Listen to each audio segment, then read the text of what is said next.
Welcome to Practice Disrupted, a podcast where we find ways to create new solutions to current challenges while elevating the value of architects.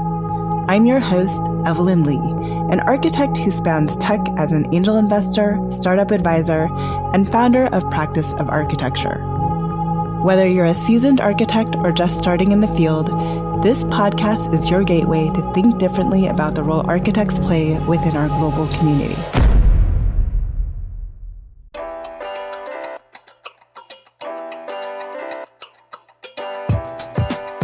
Hello, Disruptors. Welcome to this week's episode of Practice Disrupted. Today, we're diving into a topic that often goes overlooked in the architecture industry, intellectual property, or IP. Whether you're designing buildings, developing brand identities, or collaborating on creative projects, protecting your work is critical in today's interconnected world. To guide us through this, we're thrilled to have Juneja, an award-winning intellectual property attorney and founder of Anna Law, joining us today. Anna specializes in helping everyone from startups to celebrities secure and monetize their brands and ideas.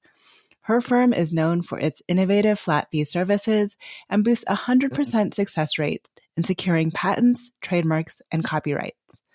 Anna will share her insights on how architecture firms can safeguard their brand identities, protect their design concepts, and navigate the evolving landscape of IP in an increasingly digital world. We'll also explore strategies for mitigating risks, monetizing your intellectual property, and working across international borders. This is an important conversation for anyone looking to secure their firm's future while continuing to innovate. Let's dive in. Hi, Anna. So glad to have you on the show this week. Thank you for joining us here on Practice Disrupted. Thank you so much for having me. Excited to be here. We mentioned this before we jumped on the call, but I am very naive about intellectual property and trademarks.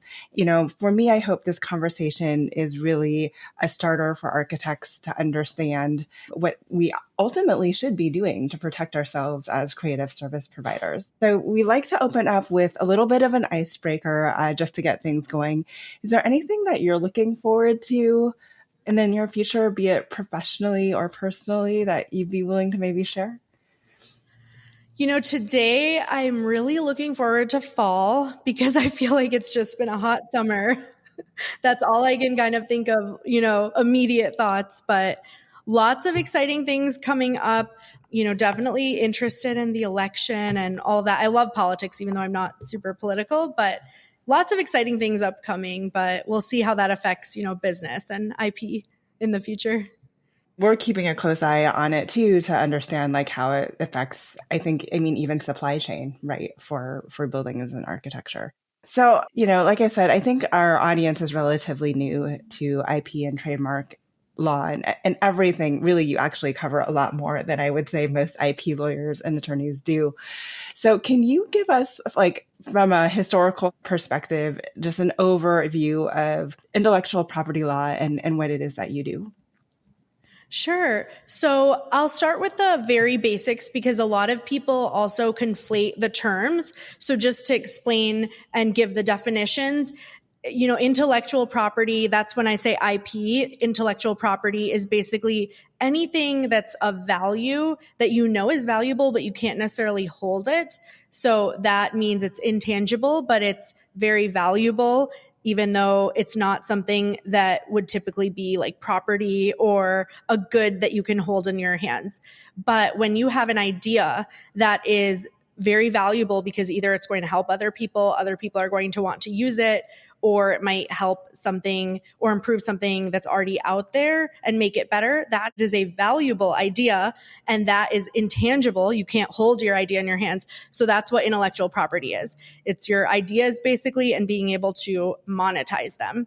So there are 4 main types of IP, and a couple of them are really relevant to all of them are good for architects to know, but a couple more relevant than others.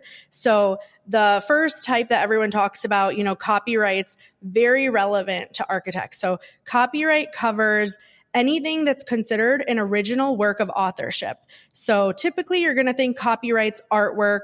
I like to think copyrights content. So videos, movies, books, sculptures and architecture software code. So all of these things are covered by copyright law.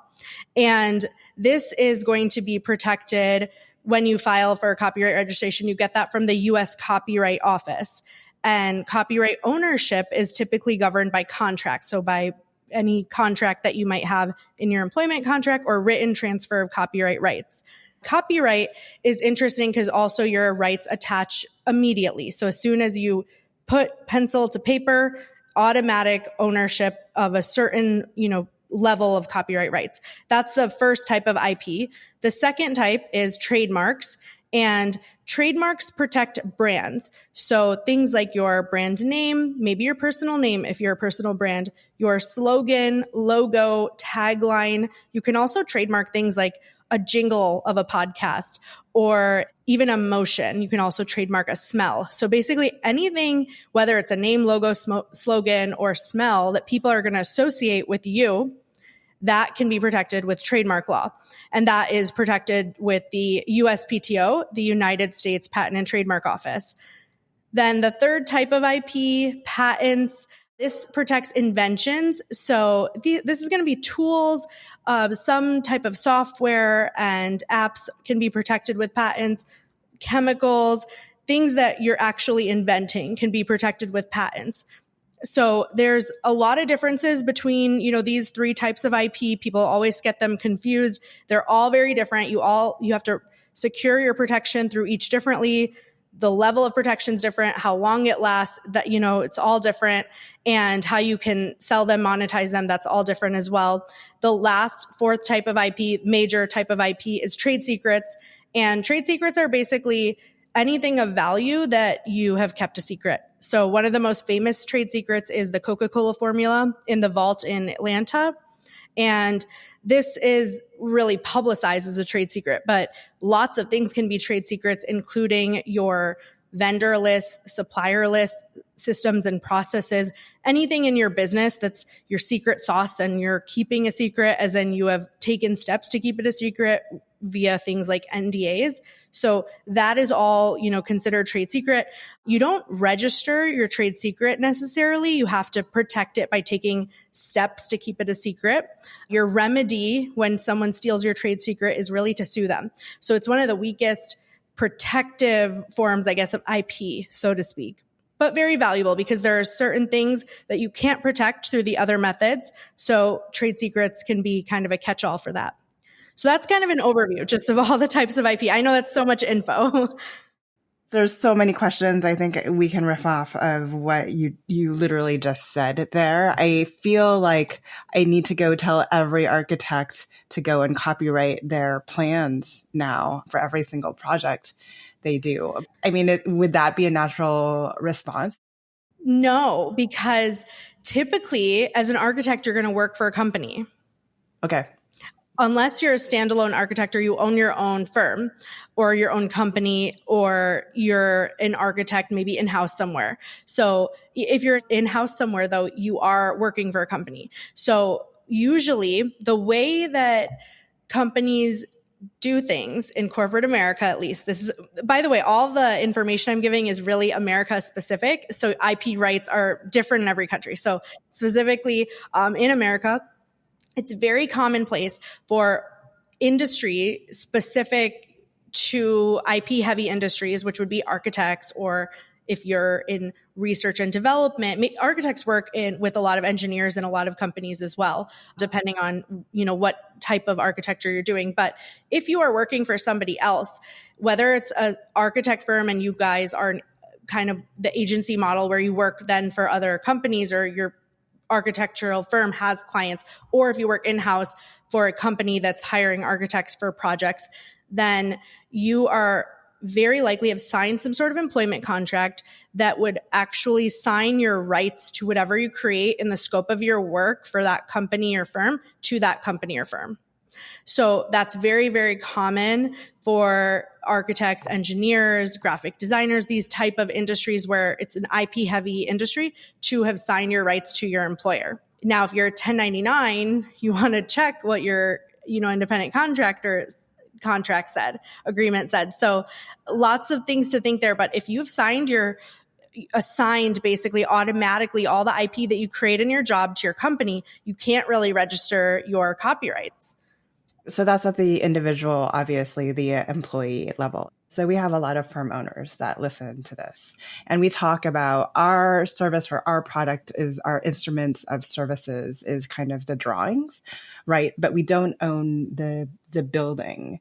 So is there anything as a firm owner in my contract with the client who is paying for the building that I should be aware of copywriting in terms of the work I'm delivering? Yes.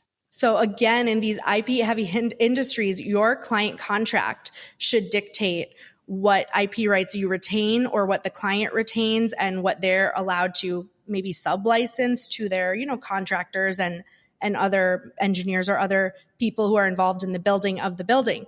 So architects really copyright their signature designs. There's lots of developers that they have a set of cookie cutter type of homes and they have copyrighted those plans because that is very valuable and then they're just licensing it out. Just like a photographer. So if a photographer is hired to take pictures of a couple's wedding, the photographer is the one who owns the copyright, even though the photos even have the faces of the couple in them. So the photographer in that contract has to either keep or assign or license to the couple the copyright rights to use the photos or have the photos. So a photographer can either keep the copyright ownership and say, hey, you as the couple have the right to post these on Instagram, use them for your personal use, but you're not allowed to use them for commercial use. You're not allowed to alter my photos with filters, et cetera, et cetera. So you can give a limited license, or you can just say, hey, I was hired to do these photos for you and now they're all yours along with the copyright rights. Your contract, like copyright rights are dictated by written contract. So as an architect as well, if you're a firm owner, maybe you have a standard template contract that you're using with your clients that's typical, and you want to make sure that you understand what the copyright provision is in your contract. It's usually done in those one of two ways. One is you keep the rights and you license to the person who's paying you, or potentially other developer, builder, somebody else, in the line of command. Who knows? Projects I know can vary, but who's paying you, who you have that contract with, you want to know what copyright rights you're licensing to them and how they're allowed to use it. And then, or are you just giving those copyright rights to them? And then if you do have plans that are, I'm using the word cookie cutter, but what I really mean is signature, like something you are using again and again. That is absolutely something you should consider copywriting because you've maybe developed something that now you're kind of known for. You don't really want people to be copying that specific plan and you want to be able to monetize it.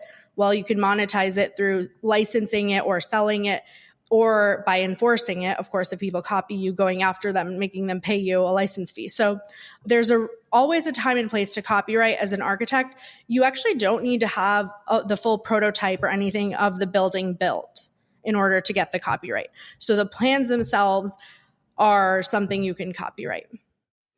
But this isn't just something that I can write in my contract, obviously, say now I own the copyright to this. There's a formal process. You're trained in doing these type of things. Well, so you actually can write in the contract. Well, first of all, though, as the architect, you actually are the one who owns the copyright. So if your contract is empty as to that or doesn't refer to it, you actually forever retain the copyright technically. Of course, there's lots of courts that have decided, but the intention was to do something else, et cetera, et cetera. But overall, that's a contract law and contract litigation dispute issue, which we all know sometimes crazy things happen in court. But at the end of the day, your copyright ownership rights are going to be with who actually did the work. So if that's a junior architect, if that's an assistant, if that's, whoever did it, that's who owns the copyright. So if you have employees, you should make sure that your employment contracts are assigning those rights to you. And then you as the firm or company, are going to be able to either license or give those rights to your clients. So you actually have the copyright. You don't have to write that in the contract, but you have to say how the person who's buying the service from you is either going to get the copyright rights or license them from you. So I think, I mean, I know, well, there's a lot of people that use like templated contracts, but I don't think that they're actually paying enough attention, one, to this, especially if they're like a sole provider that is growing their firm and I'm putting together kind of the employee engagement contract. I feel like this piece is probably often left, like unintentionally left out. So there's two situations where I see a lot of issues with architects just in my, in my experience. So this is going to be very heavy over the last, I would say 5 years has become a prominent issue as the gig market, side hustle market has kind of exploded. So what has happened is a lot of people working at firms that maybe they just want to earn more money. And so they're doing their own side projects. And so the employer doesn't like that. They want to own all of the projects that the employee is working on. So you either want to have, moonlighting policy for who owns what, ownership of what IP, during your work hours, the employer owns it, and maybe after hours, the employee owns it, or maybe the employee never gets to own it. During the duration of their work with the, firm, the firm owns everything, right? So you want that really strictly written in the contract. Very, very important. This is where a lot of disputes happen. I've been seeing a lot of disputes happen because this is a very specific field where you're pretty much not going to be creating plans these days without using tools and software. So typically the employee ends up using the firm's tools and software to do their side hustle work. And so the employer typically wins in this situation if the contract is silent. Because, the employee, if not but for having the resources of the employer, would not have been able to do that side project. So as an employee, pay attention. You want to make sure you know what you're doing and maybe don't do side projects during the time that you're employed because your revenue that you make is at risk on top of fines that you might have to pay because your IP might, if it's not in your contract, the courts might assign it over to the firm. And then as a owner who's hiring employees or contractors as well, you want to make sure that you're specifying who owns what. I mean, if you have a 1099 contractor architect, you're not going to be able to just blanket own everything that they create. So, but you can put provisions in there that they're not allowed to use your equipment, software, et cetera, information, all of that, they're not allowed to do that when they're not working on your project. So lots of specific language can be put into your contracts. No, I don't think people are paying attention to these agreements until, contracts don't really matter until they really matter. One of my friends says contracts are like condoms. Like they don't really matter until they really matter, until it's like, you just need it because on that day something would have happened. It's a specific situation that might affect a contract. Every single time you write a contract doesn't mean that there's going to be a dispute every single time without it. But in the situation where something goes wrong, you're going to be very glad that all of those provisions were in black and white in writing so that, if you do end up unfortunately in litigation, you can nip that in the bud quickly based on, hey, judge, this is what the contract says. So please give me, the employee's revenue. Or maybe the employee's going to say, hey, in the contract, it says I'm allowed to do this, so I get to keep my revenue, right? You want to minimize confusion, minimize ambiguity in language as to IP ownership in your contracts, specifically with copyright, specifically when there's equipment and software involved. I think, everyone's just like going to go back and look at their contract or even their employee contract. There's a lot of conversations, not in the main forums, but like in a lot of Facebook groups I am in about people wanting to take on side gigs or side hustles, but they are using the Revit license, right? Or the CAD or the BIM license on their computer, even if it's their computer as the employer's license. So even those nuances of like, you shouldn't be using the technology that your firm has, and you as spinning up your own business need to stand that up on your own, right? Yeah. So another thing that is really coming up a lot these days, and now that AI is being used a lot, I don't know how, we hear so much about how AI is being used in architecture. I guess from a practical standpoint, I don't know because I'm not actually an architect and I don't, sit there day in and day out and draw plans. But you, as someone who's practicing in the field, the audience, people who are practicing in the field day to day, I don't know if AI is as widespread maybe as social media wants us to think in the field, or if it's not quite used that much anymore. But components of your plans that are created with AI are not protectable via copyright. So that's another thing, is that when you can't protect something via copyright, when you are just hired as an architect to create something for a project or for a client, you just do the work and push it off. And your copyright rights, maybe you don't care that much about because they don't matter. That's not how you're going to make your money. But if you have something that you actually want to protect because you feel that the plan is very valuable and you definitely don't want it to get copied and things like that, you want to consider how much AI is being used in the creation of this. And is that going to be something that's actually protectable? Or are you kind of just exposing yourself to investing a lot into creating this plan that you think is a signature plan, and you're going to license it, monetize it, and enforce it, not let anyone else, do anything similar. And then at the end of the day, you don't even actually own it because the court says that you can't own IP that's created with AI. So, like I said, from a practical standpoint, I don't know how much AI is truly being used in the day-to-day, but it's not going away. We're not going backwards. So just something to think about. Is that something that you ever see changing over time, or is that kind of like how things are written now and kind of shall ever hold true? The courts have come down pretty clearly on the AI cannot own copyright. Now, I, as an attorney who works with people in various fields who are using AI in so many different ways, whether it's for drawings or graphics or written text or even now video. I know lots of architectures are maybe using AI in 3D renditions and things like that, or maybe just automating some of these processes. I'm of the viewpoint that there's a lot in AI that AI can do that's not, number one, creation.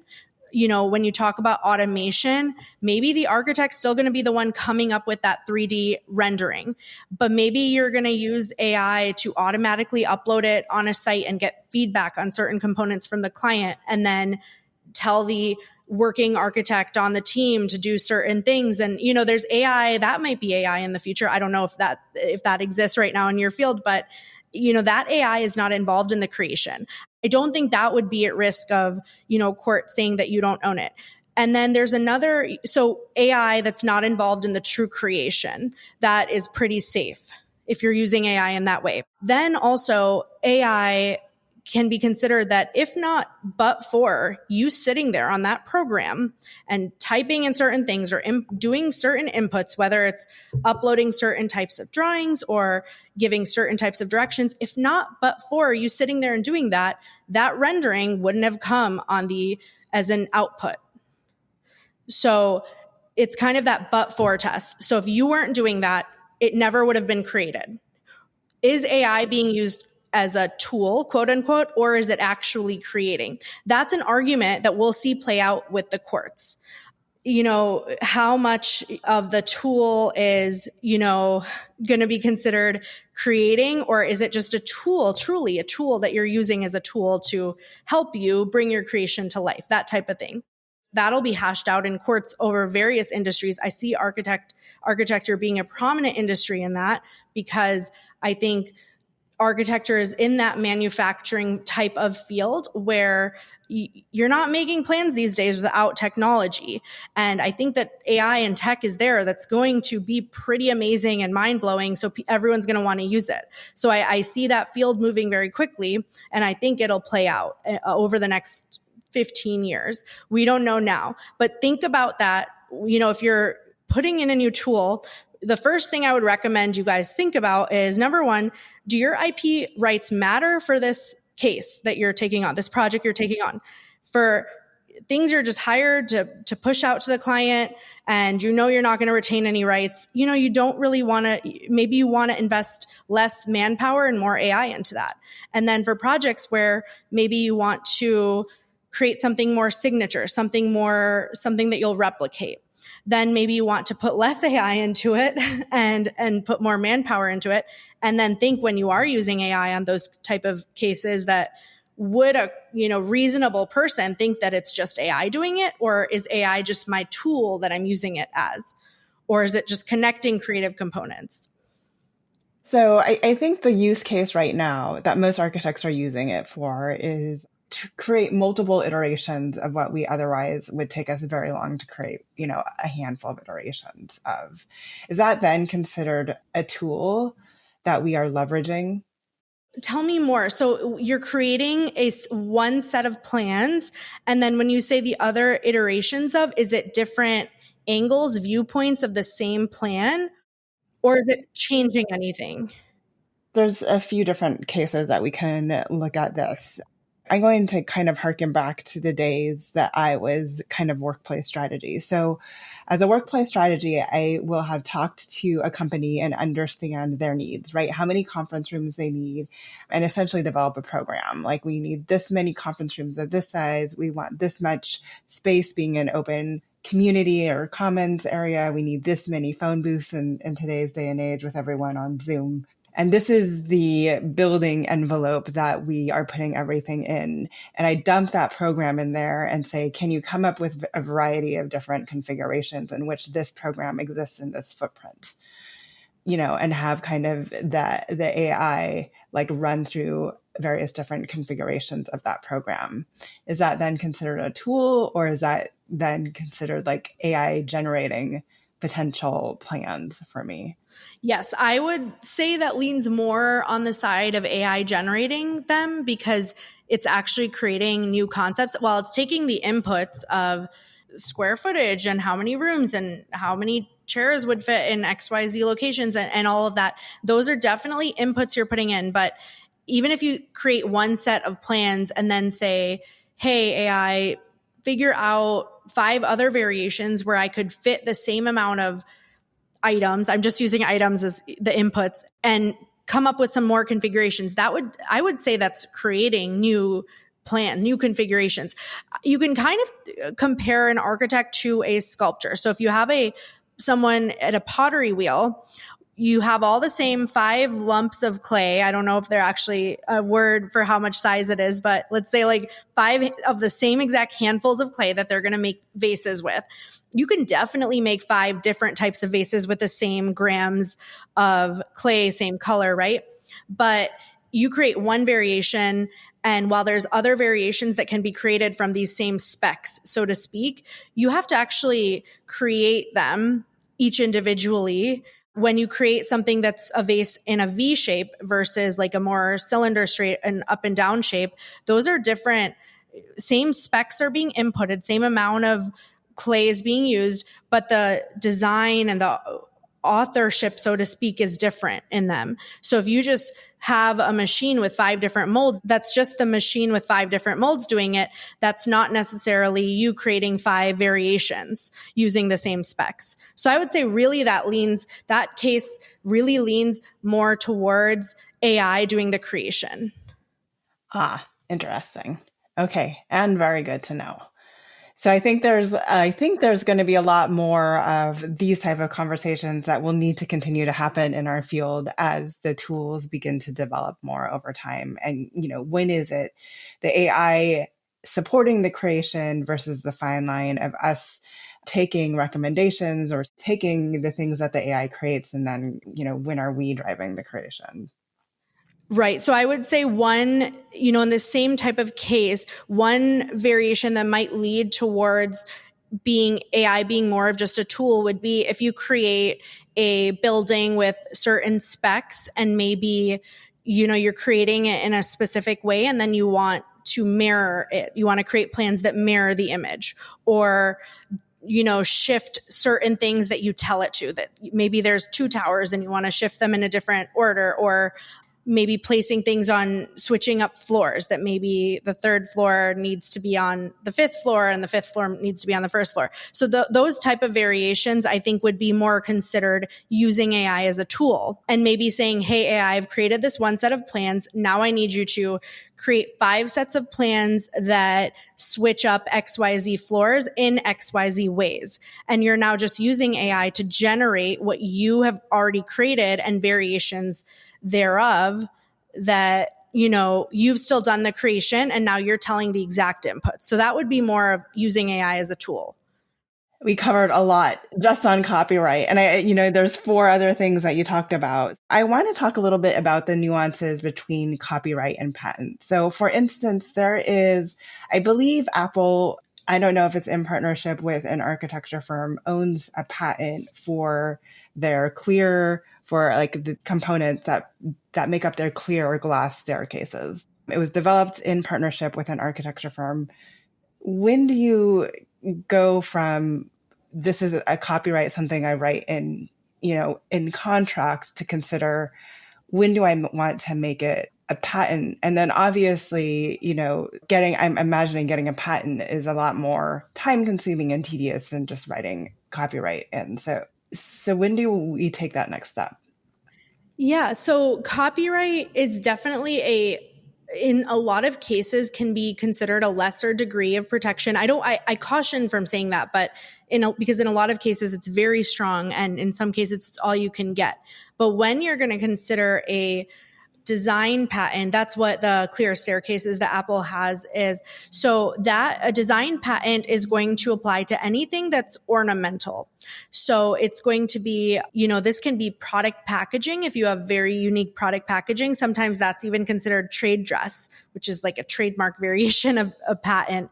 If it's so common that people start associating you with this particular type of building, maybe you have I don't know who's listening, maybe you guys have like a fire hydrant shaped building and that's your signature thing. Maybe you're going to get a trade dress and a design patent and a copyright on that. Maybe all 3 of those would be eligible. I'm just making things up, by the way. I have no idea if it's engineerically possible to do that, but there's definitely lots of, buildings that have a signature shape. The Apple store is a great example. The store itself has so many design patents with it in terms of their layout, the components they use, of course, the interior design components they use, but the glass they use, the way things are laid out, the square footage. So there's lots of things that you can consider getting a design patent on.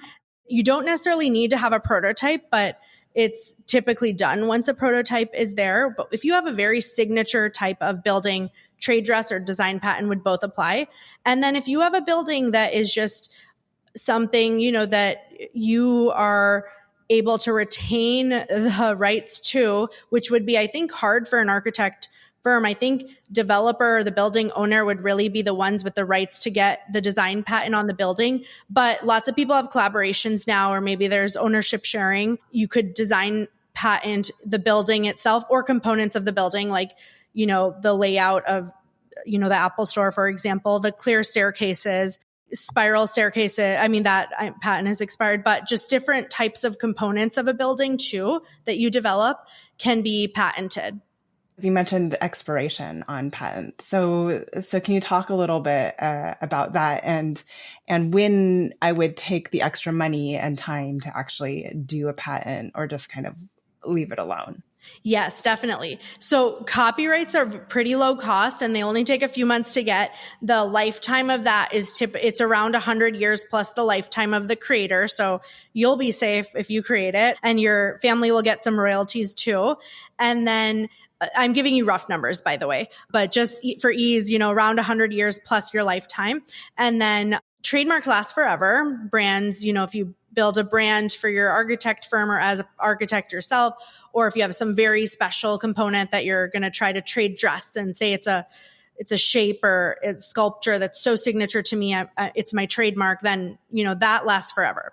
Then patents, design patents or patents last between 15 to 20 years, and they are very tricky. The timing of patents is very tricky because, for certain types of patents, not necessarily always design patents, but, utility patents, other types of patents, you have a 1-year grace period from the time that you disclose whatever you've invented to file that patent. And then when it comes to utility patents, which I'll talk about in a second, you can file as a provisional kind of placeholder patent and then convert it within the year to a full-on non-provisional real patent that'll be reviewed and then issued and, examined and then issued. Design patents, they'll be reviewed and then issued. So timing is limited. You never want to file a patent and not be able to financially pursue it for the next couple of years, because if you can also bar yourself from patenting it if you let it fail. You can't go back and say, oh, I didn't have the money back then to finish my patent and I can't bring it again. So the timing of patents is really tricky. And then you don't want to file before you have enough money to actually file it properly. You don't want to file a bad patent because you can bar yourself from fixing it and getting a correct patent. So very tricky with patents, the timing. It's very important, to use proper contracts for all types of IP, but particularly when it comes to the timing of patents. If you don't use things like NDAs and you're exposed, and even if you're not even exposed, if somebody can prove that you didn't use all the proper language in your contracts and documents, then they can say, oh, well, you publicly disclosed it, and you can't get a patent then. So, you can invalidate patents that way. So very tricky with the timing, and your contracts are, again, in that case, very important. So when is someone going to consider, an architect going to consider getting a patent? Well, when you have some ownership in the building or rights to the building is the first step, is see if you have rights to do that. Because if your developer or owner of the building has rights to it and you go get that design patent, they're probably going to be pretty mad at you. They're probably going to have some contract to use against you. So don't be careful with that. But, at any point in time, you can really consider getting it once, you have your idea fully vested, I would say. You don't need a prototype, so to speak, but you do need to have the full concept.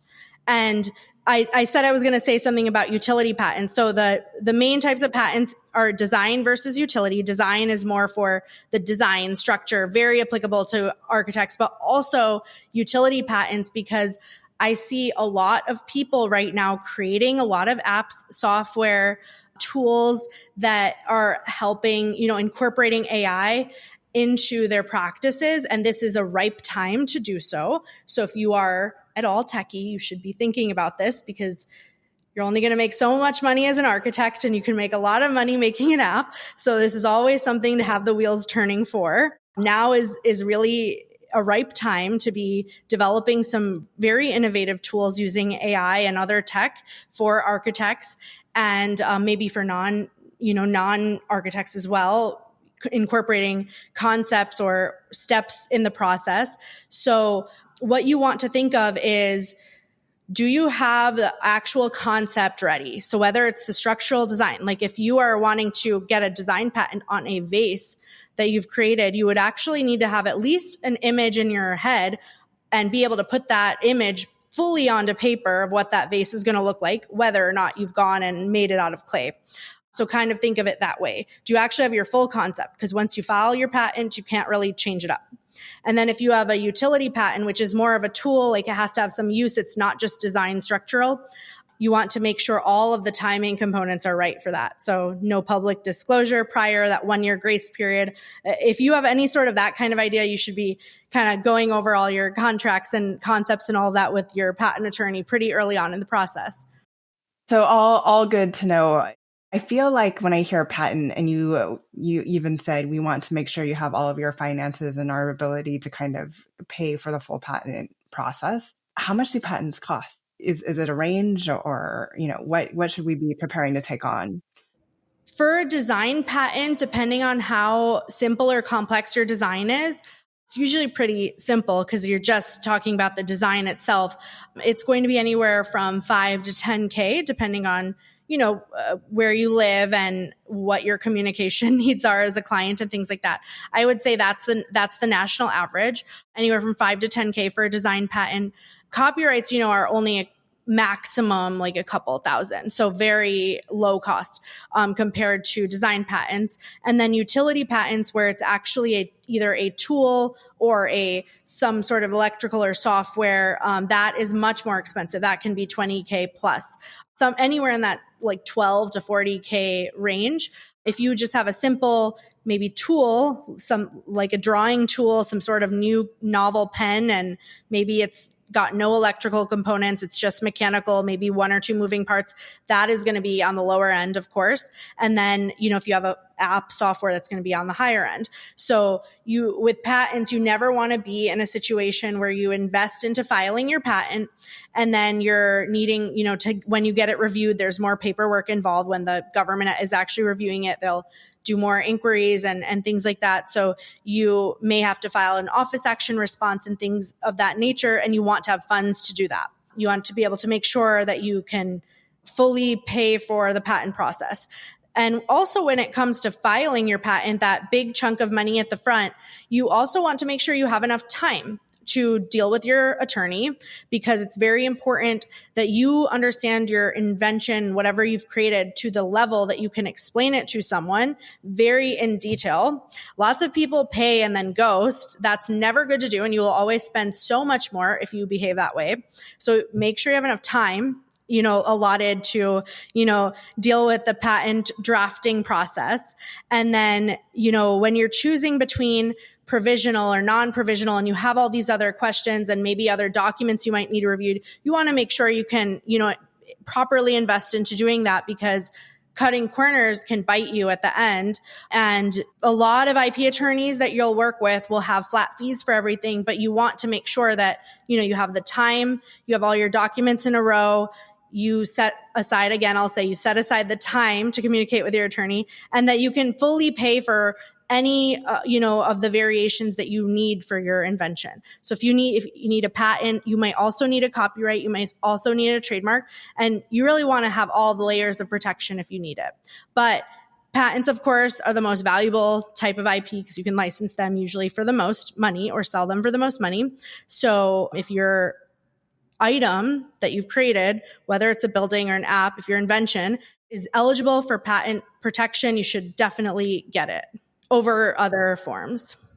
So we've covered 2 of the 4 types of IP that you mentioned. I think, we have a limited amount of time with you today. Thank you again so much for joining us. I think we're going to pass on trade secrets, but I do think that we need to cover trademark a little bit. So what should architects be looking at trademarking? So I think in terms of trademarking, most businesses are the same in that at baseline, they usually have a name, logo, slogan, tagline. So name, logo, slogan, those are kind of the big 3. Lots of businesses also have some sort of best-selling product or membership name or subscription name or top sellers that they've really branded to be very signature to their business. Whether it's a type of house, type of development that they license out, or whether it's a specific service they use and sell, or a specific product. So anything that is basically, if your friend opened up an architect firm next door to you and started calling something you call your product's service, would people be confused by it? And would they perhaps go to your friend instead of you? If you have a maybe package that's a, plan review, I'm just saying like something maybe you promote, right? And it's a $20K for, plan review, and we're going to review and tell you how to make everything eco-friendly. I don't know, whatever the signature service might be. Every business is different, right? I've had an architect client who had something like that. And so he had a specific name for that service, and he would kind of sell that to other architects and also lots of developers mostly. And so that particular name he wanted to trademark. So that's something less important than your name, logo, and slogan. But still something that, when people say, should I trademark this? Should I not trademark it? I always say, if your friend opened up shop next to you, did the same thing as you, called your item the same thing that you call it, do you think you would lose a customer if they got confused? And if the answer is yes, then that's something to trademark. And should we always be trademarking the name, logo, and slogan? Yes, your name at least, because your business name, your business, your actual like LLC or corporation name might be different, but whatever name you're doing business under, branding yourself as, or that department or whatnot as, you want to trademark that because that is probably on all of your marketing and materials and your domain, and that's very expensive to change. That is the most expensive usually thing to change for people if something goes wrong. So getting your trademark is kind of like insurance that will never happen, or that you won't have to pay out for it. And also if you maybe have a domain you want or social media username you want, getting your trademark is a way to get it then. So trademarking is how you can actually own the name. So very useful for your main business name or main brand name. Your logo, usually that's really important to people because it's also on a lot of their marketing materials and things, and maybe less expensive though than your name to change. So less important then. And then your slogan, lots of people really like their slogan and they don't want anyone to use it. I find that above all else within the same industries, slogans do get copied the most. Why people always think, oh, of course I can't use that person's name, but they think they can use the slogan. It's a weird thing. I've just noticed it that within the industry, very common thing that people kind of like to copy. So, it doesn't even have to be exact, but if they use something similar to it, people don't like it. So trademarking that is, a way to prevent that from happening.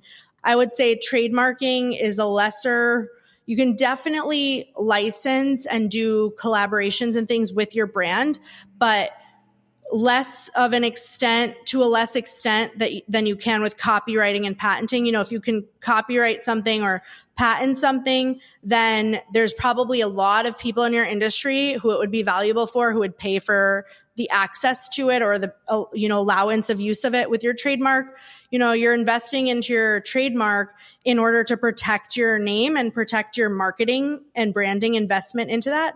If you're building up this brand, you're putting in so much time, money, energy, effort into doing so. You wouldn't really want to lose it, even though you probably also don't want to license it and let other people use it. So it's more of a personal kind of internal protection thing, kind of like an insurance policy, right? Whereas copyrights, patents, those are really things that, for architects in particular, really things that are incredibly valuable avenues to monetize. Your brand is really protection for your own investments that you're making into your business. And how much does it usually cost to trademark things? So it can cost as little as, $1,000. And then if you have a name that's very defective and just has a lot of issues with it, which a lot of people choose names and they get very married to their name with a lot of issues. But if that's the case, it can be very expensive. It can be $5,000, $10,000, sometimes more if you really choose a name and want to stick with it. And I have clients that they just are going to go with their name no matter what. So the easiest way to get a trademark though is to pick a bold, unique name that no one else has. And it's very hard for you to know that no one else has it unless you do a full comprehensive trademark search with a vendor and things like that. But, you want to pick and then sometimes there's people who have the same name as you and you don't, sometimes it's not even an actual trademark. It's just a trade name. So you can still get the trademark. And even so, you can still get the same trademark as someone else. There's Dove chocolate, Dove soap, Delta airline, Delta faucet. So trademarking and whether you can get it or not and how much it will cost can vary. The simple answer is it's usually not more than a couple $1,000s, so long as there's not a lot of defects in your name. But if you've chosen a name with a lot of defects, it is what it is. I always recommend don't get married to a name till, it's cleared. So it's kind of the simple answer to that. Yeah, all good to know. So, we are coming to the top of our hour here. Is there I think there's a lot of different takeaways from this. Is there anything that we didn't cover that you think, with the evolution of IT or, architects being a creative service industry, that, a final takeaway for our podcast guests that you would like to leave us with today?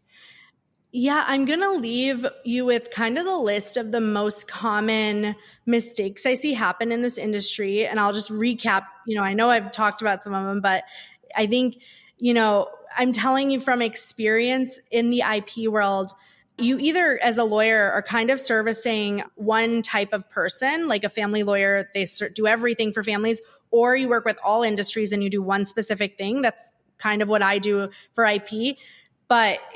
So I'm saying this specific to the architect industry. However, this is also very relevant to people you work with, including developers and your clients and owners and other subcontractors, even of the developer. So all of these are mistakes that you can make and run into issues with any of these people and components. And really the biggest mistake is not knowing what ownership rights you have to your IP.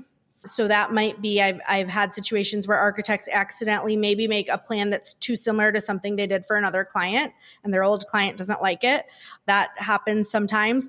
Lots of issues, again, like we talked about with the employee situation, side hustle, side gig situation, and specifically considering equipment usage in this industry.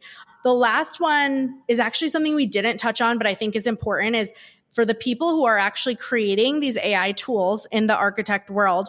If you're the one creating that AI software that is creating the various renditions and you do not get patent protection through the normal avenue through it, you're just maybe you randomly woke up one day and made an algorithm. Don't we all wish we were so smart? Or made some sort of AI tool. And then you're then putting in your inputs and outputs and creating, so to speak, creating in quotes, architectural works with that.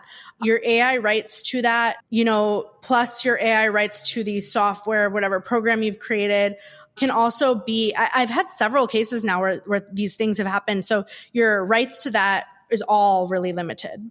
So you want to be very careful where you are investing your resources when it comes to AI. You want to actually make sure that if you're creating tools and you're creating tech in this space, that you do actually go and patent it so that you have some sort of monetization rights in this industry, because the law is not favorable, like I said, to AI created work. And people think they have all this, they're going to make all this money because they've spent $100K on making this software, and they're really upset when that's not the case.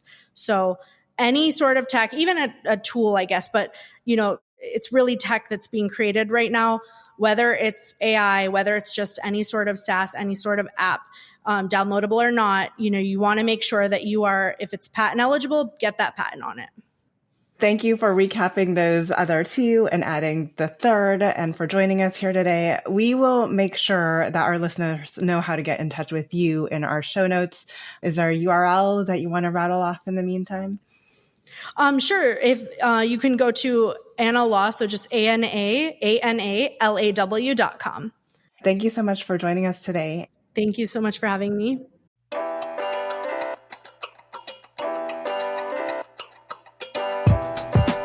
Hi, Disruptors.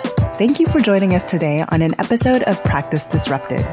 If you like the content for today's show, you can find all of our past episodes over on practiceofarchitecture.com/podcast. Be a part of the conversation by joining me, our speakers, and other disruptors in our community at practiceofarchitecture.com/community. Our social media handle is Practice of Arch. That's Practice of ARCH. We'd love to hear from you, so feel free to drop us a DM and say hello. Tune in next week for a new conversation on change in the profession.